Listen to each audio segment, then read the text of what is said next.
இறைவனிடம் கையேந்துங்கள், அவன் இல்லை என்று சொல்லுவதில்லை. பொறுமையுடன் கேட்டு பாருங்கள், அவன் பொக்கிஷத்தை மூடுவதில்லை. இறைவனிடம் கையேந்துங்கள், அவன் இல்லை என்று சொல்லுவதில்லை.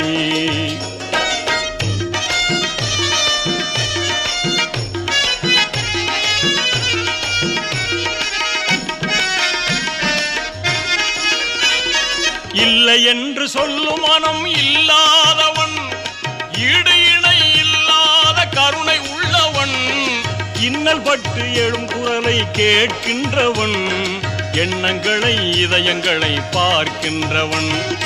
இறைவனிடம் கையேந்துங்கள், அவன் இல்லை என்று சொல்லுவதில்லை.